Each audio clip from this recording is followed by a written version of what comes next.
అంటే ఇక్కడ పొత్తు, ఇక్కడ జయాపజయాలు, ఇక్కడ పొత్తులు మాత్రమే మాట్లాడుకుంటున్నాము. అంటే పెద్దారెడ్డి జేసీ సోదరులు పొత్తు పెట్టుకోవచ్చు అని మాట్లాడుకోవచ్చు. అంటే ఎన్నికల్లో మనకెందుకులే పోరు, అనవసరంగా మనం బాగుంటాం, నువ్వు రెడ్డి నేను రెడ్డి, రెడ్లకు మనకెందుకు పోరు అనే ఉద్దేశం మధ్యలో వచ్చి కాపు తీసిపోతాడేమో, రెడ్డి మనమే తీసుకుంటాం, ఎంతున్నా రెడ్లు కావాలా కదా అనుకుని కాపుకెందుకు మనం అవకాశం ఇవ్వాలనే ఉద్దేశంతో ఇక్కడ పొత్తు పెట్టుకునే అవకాశం. ఇక్కడ మాట్లాడేది పొత్తు కోసం, మీరు చెప్పేది జయాపజయాల గురించి. ముద్రగడ ఒక కాపు సామాజిక వర్గం కోసం మాత్రమే పోరాడుతున్నాడు. ఆయన మీరు మర్చిపోతున్నారు. కాపు కులస్తుడే కానీ అతను ఎక్కడే కానీ కాపు సామాజిక వర్గం గురించి ఎక్కడ మాట్లాడడం లేదు.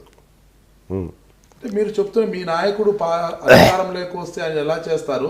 ఆయన కూడా 2019 ఎన్నికల్లో అనౌన్స్ చేయొచ్చు కదా, నేను అధికారంలోకి వస్తే మన జాతిని అంతా కూడా బీసీలకు చేరుస్తాను, కాపులకు అండగా నిలబడతాను పవన్ కళ్యాణ్ చెప్పి ముద్రగడతో కలిసి ముందుకు పోవచ్చు కదా.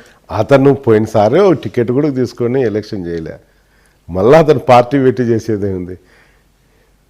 మొత్తం మీద తీసుకుంటే జనసేన పార్టీ ఎఫెక్ట్ ఏమి ఉండదంటారు? ఉండొచ్చు, ఎక్కడన్నా 1% or 2% ఎక్కడన్నా ఈస్ట్ వెస్ట్లో ఎక్కడన్నా ఉండొచ్చేమో. కానీ సేమ్ టైంలో ముద్రగడ కూడా ఉన్నాడు. ముద్రగడ మా పార్టీలోకి రాడనేది నమ్మకం ఎట్లుంది మీకు? సరే, ఇంతవరకు ఏంది ఏం డెవలప్మెంట్ జరగలేదు తాడిపత్రి పట్టణం తప్పించి ఎక్కడా కూడా డెవలప్మెంట్ ఏం జరగలేదు అంటున్నారు. మేము వస్తే అభివృద్ధి చేస్తాం, అభివృద్ధి అంటే ఏమిటో చేసి చూపిస్తామంటారు. ఒకవేళ ప్రజలు మీకు పట్టం కడితే నియోజకవర్గాన్ని ఏ విధంగా తీర్చిదిద్దాలనుకున్నారు? ఒకసారి ప్రజలు పట్టం కట్టిన తర్వాత, అధికారం వచ్చిన తర్వాత ఏ విధంగా తీర్చిదిద్దుతామో ఆ రోజు ప్రజలు నిర్ణయించుతారు, మేము చేసి చూపిస్తాము. ఈ ఆకాంక్ష, ఈ కళ ఉంది నాకు, నేను ప్రజల్లోకి వెళ్ళాను, ఈ సమస్య నాకు వచ్చింది, ఈ సమస్య నేను పరిష్కరించాలనుకుంటున్నాను అనే ఒక సంఘటన ఏదైనా మీరు ఏం చేయాలనుకుంటున్నారు? ప్రతి ఊరికి రోడ్లు ఇస్తాము, అక్కడ వాటర్తో బాగా ప్రాబ్లం ఉంది, ఆ వాటర్ ప్రాబ్లం తీరుస్తాము. మనిషికి అందరూ రైతులు కోరుకునేది వాటర్ ప్రాబ్లమే. వాటర్ ప్రాబ్లం తీర్చే రైతులు సస్యశ్యామలంగా ఉంటారు, ఒకరి గురించి ఆలోచన చేసే పరిస్థితిలో కూడా ఉన్నారు. ఆ పరిస్థితి మేము తీర్చిదిద్దుతాం.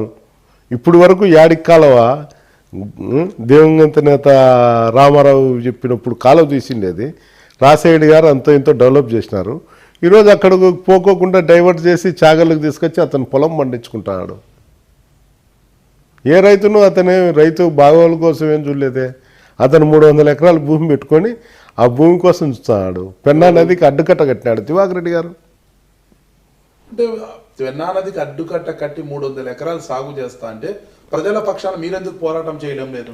నేను రీసెంట్గా కదా పోయిండేది, నాకు ఈ మధ్య పోయిన తర్వాతనే ఈ విషయాలన్నీ తెలుస్తాండేది. వైసీపీలో వచ్చినప్పుడే మీకు ఈ విషయాలు తెలుసా? అంతకుముందు మీరు ఎందుకు గుర్తించే ఒక సుదీర్ఘ కాలం పాటు మీరు రాజకీయాల్లో ఉన్నారు కదా.